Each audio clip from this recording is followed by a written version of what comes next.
ہمارا یہ عقیدہ ہے کہ دین اسلام سچا مذہب ہے، آخری مذہب ہے، محمد مصطفیٰ صلی اللہ علیہ وسلم اللہ کے آخری پیغمبر ہیں، قیامت تک محمد مصطفیٰ صلی اللہ علیہ وسلم کے بعد دوسرا کوئی نبی اور رسول نہیں آ سکتا، اس لیے کہ رب العالمین نے خود ایک اسٹیٹمنٹ جاری کی ہے اور خود کہا ما کان محمد ابا احد من رجالکم ولکن رسول اللہ خاتم النبیین، کہ محمد مصطفیٰ صلی اللہ علیہ وسلم اللہ کے آخری رسول ہیں، اور خود جناب نبی کریم علیہ السلام نے ایک ڈکلیریشن اس کو دی ہے اور فرمایا کہ یاد رکھو انا خاتم النبیین لا نبی بعدی، میں آخری نبی ہوں، میرے بعد قیامت تک کوئی نبی نہیں آ سکتا۔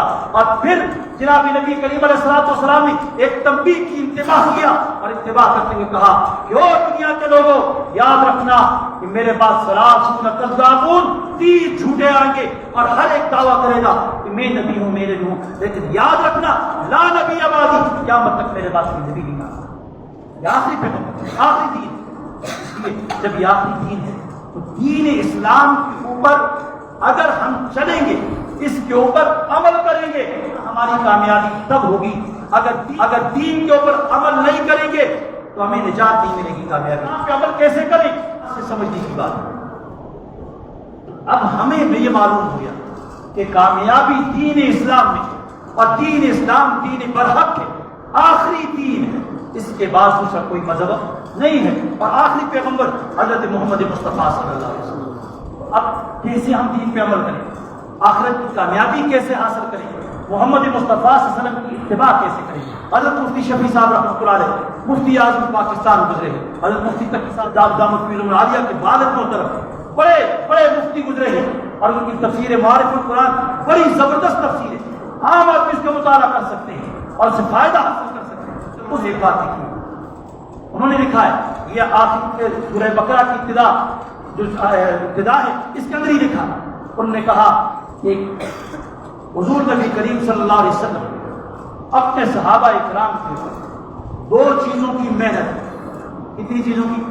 2، اور ایسی محنت کی اور ان کے دلوں میں ان چیزوں کو ایسے راسخ کیا اور ڈالا، ہر شخص بالکل دین اسلام کے اوپر مر بیٹھتا تھا، اور اگر خدا نہ خواستہ ان سے کوئی ایسا گناہ سرزد ہو جاتا، غلطی سرزد ہو جاتی، خود جناب نبی کریم علیہ السلام کی مجلس میں آ جاتے، اور انہیں معلوم تھا کہ اس کی سزا کیا ہے، اس کی سزا یہ بھی ہو سکتی ہے کہ پتھر مار کے مجھے یا سب کے سامنے کیا ہے ہلاک کر دیا جائے گا، ختم کر دیا جائے گا، اس کے باوجود بھی وہ جناب نبی کریم علیہ السلام کے قدموں میں آ جاتے اور کہتے کہ اللہ کے رسول تطہیر دی، مجھے صاف کیجیے، پاک کیجیے۔ کیوں آتے تھے؟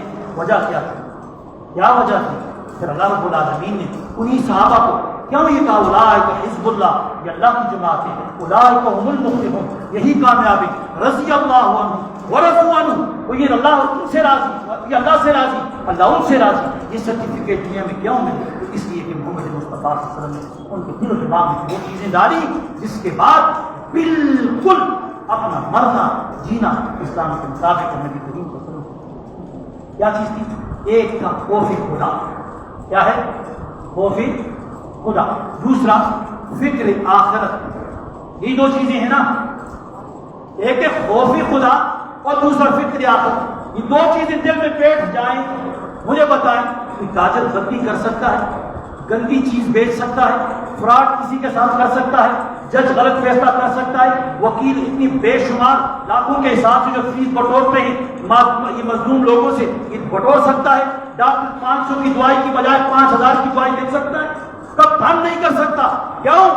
اس لیے کہ جب اللہ کا ڈر ہوگا، کہ خوف خدا، اللہ کا ڈر جب انسان کے دل میں آ جاتا ہے تو کام چاہتا ہے۔ کیوں کام کا کیوں ہے؟ آپ سے میں پوچھتا ہوں، والد کھڑا ہو، مثال تو جڑتی نہیں ہے لیکن ایسے ہمارے ذہنوں میں آتی ہے یہ مثال، والد کھڑا ہو، سامنے بیٹا گناہ کوئی برائی کر سکتا ہے، برائی کی طرف جا سکتا ہے، استاد کھڑا ہو تو شاگرد کوئی غلط کام کر سکتا ہے، کتنا نہیں کرتا، ڈرتا ہے۔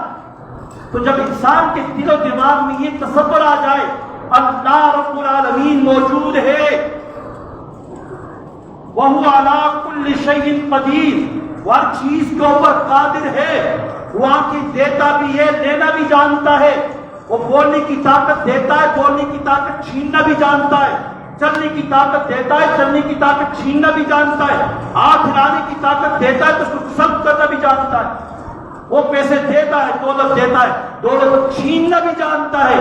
کتنے کتنے سرمایہ دار ہوں گے، وہ غریب بنا کر کو کیا فقیر اور ہاتھ سوالی بنا کر دنیا میں گھمانے والا گھما بھی سکتا ہے، یہ سب کچھ کر سکتا ہے۔ تو جب یہ چیز تصور آ جائے اللہ ہے، اور پھر یہ آ جائے وَمَا كُنْتُمْ أَيْنَمَا كُنْتُمْ، وہ تمہارے ساتھ ہے جہاں کہیں بھی تم ہوتے ہو۔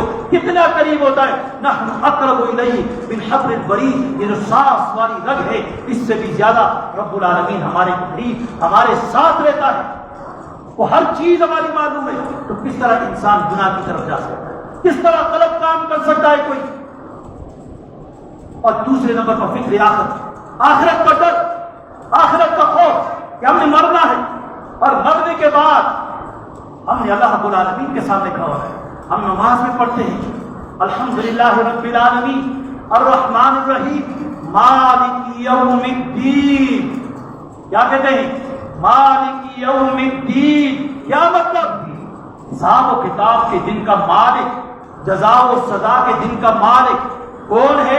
اللہ ہے۔ جب یہ فکر آخرت انسان کے دل میں آئے گی تو پھر اس تصور اس کے آئے گا کہ فَمَن يَعْمَلْ مِثْقَالَ ذَرَّةٍ خَيْرًا يَرَهُ، چھوٹے ذرے کے برابر بھی، یہ چھوٹا ذرہ یہ جب صبح سورج نکلتا ہے وہ شعاعیں جو آتی ہیں چھوٹے چھوٹے ذرات ہوتے ہیں، یہ اس ذرے کے برابر بھی کوئی خیر کا کام کرتا ہے، نیکی کرتا ہے، اچھائی کرتا ہے، اس کے سامنے رب العالمین کل قیامت کے روز اس کو بھی لا کے رکھے۔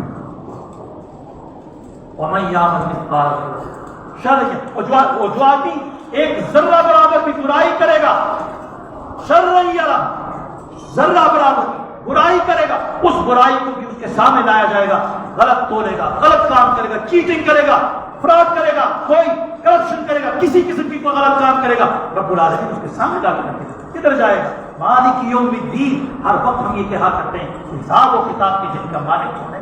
اللہ ہے۔ اللہ جب قاضی بنے گا، عدالت اللہ کی ہوگی، کیا اس کے اندر ناانصافی ہو سکتی ہے؟ نہیں ہو سکتی۔ اس لیے میرے بھائیوں، ایک تو یہ کہ اللہ رب العالمین کا ڈر، خوف خدا، اور دوسرے نمبر پر فکر آخرت، آخرت کی فکر، یہ ہمارے دل میں آنی چاہیے۔ اس کے ذریعے سے ہم نماز بھی پڑھیں گے، روزہ بھی رکھیں گے، زکوٰۃ بھی دیں گے، برائی سے بھی بچیں گے۔ یہ دو چیزیں نبی کریم صلی اللہ علیہ وسلم نے اپنے صحابہ کو سکھائی، تو صحابہ کرام ہر برائی سے بچے اور وہ کام کیے جو اللہ چاہتا تھا اور جو محمد مصطفیٰ صلی اللہ علیہ وسلم کی آنکھوں کے سامنے کر کے دکھائے تھے، اسی طرح انہوں نے زندگی گزاری۔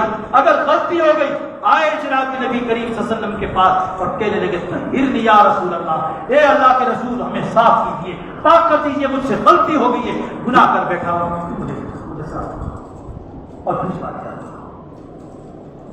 انسان ہم مسلمان ہیں اور انسان ہے، ہم کون ہیں؟ انسان ہے نا، سارے انسان ہیں۔ کون ہے؟ انسان۔ اور انسان کیا ہوتا ہے؟ خطا کار ہوتا ہے۔ کیا ہوتا ہے؟ گنہگار ہوتا ہے۔ کیا ہوتا ہے؟ گنہگار ہوتا ہے۔ انسان غلطی کرتا ہے، کوتاہی کرتا ہے، غلطی بھی ہو جاتی ہے، گناہ بھی کرتا ہے۔ کیوں کہ ہم انسان ہیں، گناہ کرنے والے، عالم ہو یا جاہل ہو، قاری ہو یا غیر قاری ہو، استاد ہو یا شاگرد ہو، ہر ایک غلطی کرتا ہے، ہر ایک گنہگار ہے، گناہ کرتا ہے۔ کیوں کرتا ہے؟ اس لیے کہ میرے محمد صلی اللہ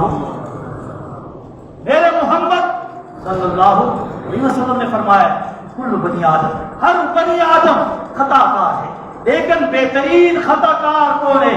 وہ جو احساس کر لے، ریئلائز کر لے، محسوس کر لے کہ مجھ سے یہ غلطی ہو چکی ہے، میں غلطی کر بیٹھا ہوں، اور پھر رب العالمین کے حضور آ کے سجدہ ریز ہو جائے اور آنکھوں سے آنسو بہا دے اور اللہ رب العالمین سے معافی مانگے۔ رب العالمین کے سچا بندے کے دل میں معافی۔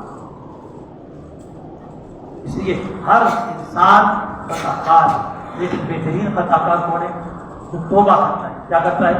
توبہ کرتا ہے، معافی مانگتا ہے۔ دیکھو ہم سے غلطیاں ہوتی ہیں، کوتاہیاں ہوتی ہیں، گناہ کرتے انسان ہیں۔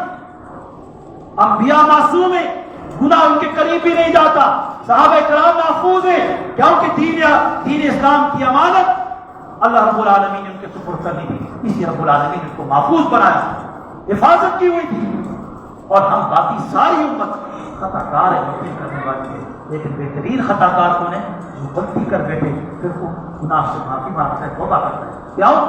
دیکھو اللہ رب العالمین جا بجا قرآن میں کہتے ہیں نبی عبادی، ان میرے بندوں کو بتا دو، نبی عبادی میرے بندوں کو بتا دو کہ انی انا الغفور الرحیم، میں گناہوں کو معاف کرنے والا ہوں، وانی لغفار کہیں کہتا ہے کہ بہت زیادہ بخشش کرنے والا میں ہوں، اور کہیں کہتا ہے اذا سالک عبادی انی فانی قریب اجیب دعوت الداعی اذا دعان، اور کہیں کہتا ہے لا تقنطوا من رحمت اللہ، اے میرے بندو جنہوں نے اپنے اوپر زیادتی کی ہے، لا تقنطوا، اللہ کی رحمت سے نا امید نہ ہو۔ جتنے گناہ کر بیٹھے ہو نا، جوانی ساری گناہوں میں لگا دی، اور اب آپ بڑھاپا آ چکا ہے اور داڑھی کے بعد سفید ہو چکے ہیں، چلنے کے قابل بھی نہیں ہو، گناہوں کا ڈھیر سر پہ رکھا ہوا ہے، آؤ رب العالمین کے در پہ اب معافی مانگو۔ رب العالمین کہتا ہے تم معافی مانگو، آنکھ سے اپنا قطرہ نیچے بہاؤ، اس سے زمین پہ قطرہ پہنچے گا نہیں، اس سے پہلے تمہارے گناہوں کی مغفرت میں کر دوں گا۔ اور پھر سب نتیجہ کیا نکلے گا؟ جب ہم توبہ کریں گے، معافی مانگیں گے تو رب العالمین بارش بھی برسائے گا۔ کیونکہ اللہ رب العالمین کے پیغمبر نوح علیہ السلام نے جب قوم سے کہا فَقُلْتُ اسْتَغْفِرُوا، اے میری قوم اپنے رب سے استغفار کرو، تو کیا کرے گا؟ رب العالمین یرسل السماء علیکم مدرارا، رب العالمین آسمان سے بارش بھی برسائے گا، اور تمہارے مال کے اندر بھی اضافہ کرے گا، اور تمہاری اولاد کے اندر بھی اضافہ کرے گا۔